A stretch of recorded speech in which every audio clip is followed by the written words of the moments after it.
Desmond Swayne.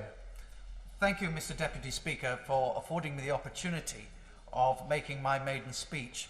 I've come here to represent New Forest West, which is a highly desirable constituency, not least because it still has a Conservative majority of some 11,300.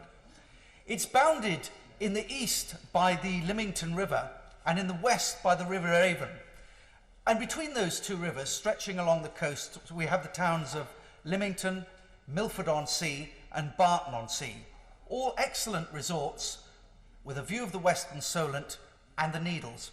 The constituency then stretches north through the town of New Milton to the New Forest villages of Sway and Burley up to Ringwood and Fordingbridge. The constituency takes its name from the fact that it contains over half of the perambulation of Crown lands that make up the New Forest. It is perhaps one of the most important conservation areas in the Western world, but it would not exist had it not been for the wisdom of 11th century monarchs and their passion for hunting.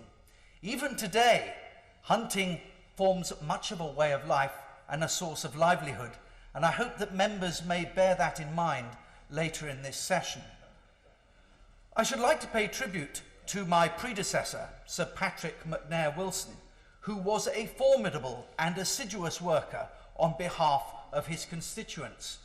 But I think his singular achievement was that after 28 years, he could hand over the New Forest much as he found it. It is little wonder that the boundary commissioners found it necessary to replace him with 2 MPs rather than 1. I should like to turn my attention now, Mr. Deputy Speaker, to the gracious speech. In some respects, it sounded very tough on matters concerning law and order. But toughness has been the impression that the Right Honourable Secretary of State, the member for Blackburn, has been giving for some time. I hope now in office he will be able to continue that impression of toughness and, more importantly, give concrete evidence of it, and that he will be able to resist the advice of new social scientists, new criminologists, the new elite, new vegetarians, or whatever from the benches that will no doubt come from behind him. I was very interested by the remarks earlier of the Honourable Member for Tooting, because I myself actually have been a visitor in Wandsworth, and am now a prison visitor in Wormwood Scrubs. And it used to be the case that some years ago, when you approached the prison block from the main gate, you could wade through a sea of litter, all sorts of things that had been hurled from prisoners' cells, be it shoes, clothing, food, equipment. Such was the abundance within those walls. And when one arrived in a prison cell, Mr. Deputy Speaker, one would be confronted by every convenience that the Argos catalogue can afford. Now, things have changed fairly dramatically over the last few years.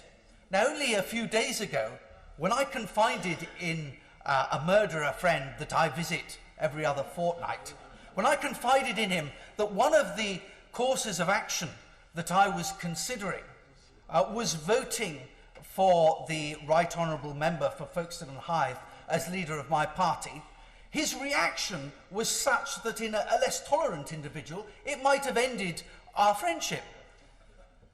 His reaction was not a consequence of any belief that he might have that there was something of the night about the Honourable Member. It was entirely a measurement of that Right Honourable Member's effectiveness at having changed and toughened up the regime in that institution. I think that that is a reputation I would commend to the Right Honourable Secretary for State, and I would urge him to pursue a reputation such as that himself. To curry favour amongst the criminal classes, I suggest, is something that we should eschew.